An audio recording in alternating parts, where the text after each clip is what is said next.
I think I've shared this about myself in elementary school. I was a giant nerd. I was the bookworm. I was never picked first for dodgeball. It always stung not to be picked first, or second, or third, or fourth. It stung not to be chosen. But chosenness is a key part of our tradition of Judaism, with its roots in our Torah portion this week, Ki Tavo. Ki Tavo completes a giant section of legal, of laws, of civil, religious, ethical, social, religious, every sort of law. And then in concluding the section, God says, if you observe these, then the covenant is fulfilled. The eternal your God commands you this day to affirm these rules. You have affirmed this day, blah, blah. And then it says, V'Adonai ha'emircha hayom liyot lo le'am skula. And the eternal has affirmed this day that you are, as promised, God's treasured people.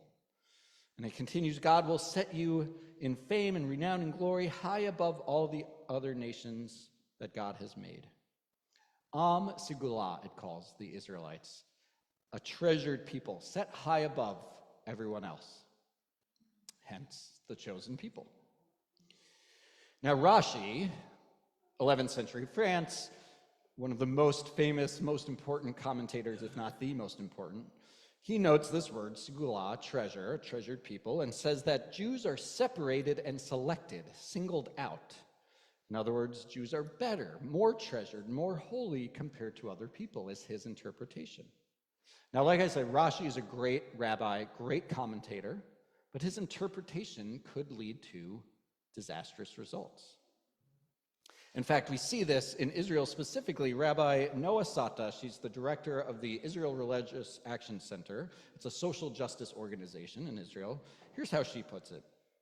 These frameworks of thinking about the Israelites or Jews and other people, specifically the ideas of Jewish supremacy and being chosen by God, take on explicit political significance in contemporary Israeli politics.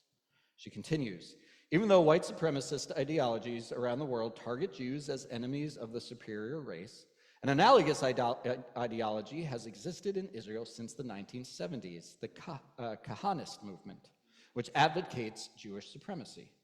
Rabbi Meir Kahana immigrated to Israel from New York in 1971, she says, following several convictions for acts related to domestic terrorism in the United States.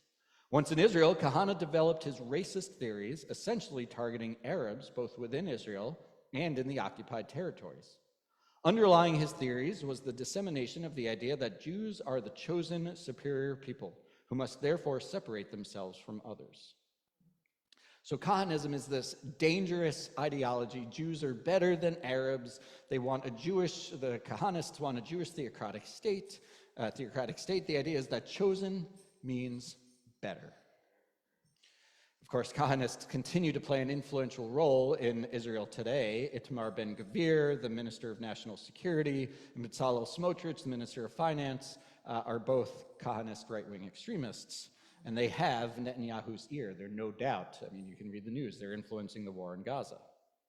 So as Rabbi Sata teaches, Kahanism is the far-right extreme outcome of chosenness, an unfortunate end result of Rashi's view of Am Skula, a treasured people.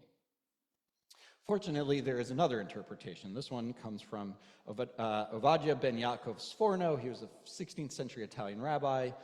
He says that by entering the covenant, the Jews do have a distinction from the other peoples. But as Rabbi Sata interprets it, even though I, meaning God, value all people, you will be special to me above others because you will act as a kingdom of priests, instructing all of humankind to worship God together. In this way, chosenness doesn't mean better, but means different. Chosen means different. It's a different role, not better. As Rabbi Sata says, we're all loved by God, which is why she leads the Israel Religious Action Center, which is fighting for pluralism and egalitarianism in Israel. So when we speak of chosenness, we have two views before us. Rashi, we are different and thus better. Or Sforno, we are different, but that does not make us better. The way I think of it is, I don't know, I picked a random example of a grocery store. If the manager always says to the guy, hey, you work the front desk because I love your smile. And to the girl, like, you work back there. That's probably pretty sexist. But if he knows that the guy goes to the gym every day and the girl has already submitted some sort of accommodation, he probably will ask the guy to pick up the heavy shelf off, or the heavy box off the shelf, right? Knowing that he's not better, he's just different. So Kahanism is the end result of chosenness in Israel. And this week we saw another end result of chosenness, which is, of course, the murder of Charlie Kirk. If you haven't been following the news, Charlie Kirk, the founder of Turning Point USA, was a conservative leader and talk show host, rhetorical speaker, far-right activist, and on Wednesday he was shot and killed at the age of 31, leaving behind 2 children and a wife. Now, my news and social media feeds have just been full of responses and hot takes and discussions, and probably not really discussions, most were angry arguments. Most commonly, people were calling out the murder as unjust, immoral, and downright awful. This, of course, tracks with Judaism, right? The Jewish take. Look at the 10 Commandments. Murder is forbidden. Lo tirtzach, you shall not murder. And of course, there are others who have been celebrating his death, which goes against this Jewish view. There's a famous midrash, I've shared it before, of the angels during the crossing of the sea when the water caves in on the Egyptians, the enemies, the bad guys. The angels in heaven start to cheer, and God says, you're cheering when my children are dying? I mean, even though the Egyptians are the enemies, God says, don't cheer for their death. So much of the discourse around his death and also the murder itself seemed to follow the end result of Rashi's view of that extremism. Now, Charlie Kirk himself spewed hateful, white Christian nationalist, sexist, racist statements. He called for his vision of Kahanism. He called for white Christian male chosenness.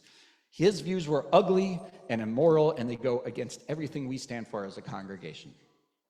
But the shooter also had a view of chosenness, not even knowing, I know they arrested someone today, but that doesn't matter. His ideology doesn't matter. Just the fact that whoever it was shot someone and killed them, there's an assumption there of saying, I'm better than you, and therefore I can take your life. I am chosen, and I can take your life. And then, of course, some people online arguing, yelling at each other because my views are better than you. I am chosen in my beliefs. And so my hope for all of us, for our nation, for Israel, for the world, is that more people take that view of Sforno. That we are not the same. Sometimes we are chosen, but we are never, ever, ever better. I can run. You can swim. You're good at dodgeball. I'm not. He can paint, she can cook. He's great at cleaning facilities. They're great at at thinking outside the box. We all have these gifts because we're different, but not better. May each of us recognize the dangers of chosenness and live to see the uniqueness of every human being. Amen. Take a moment to think about our role and how we view chosenness.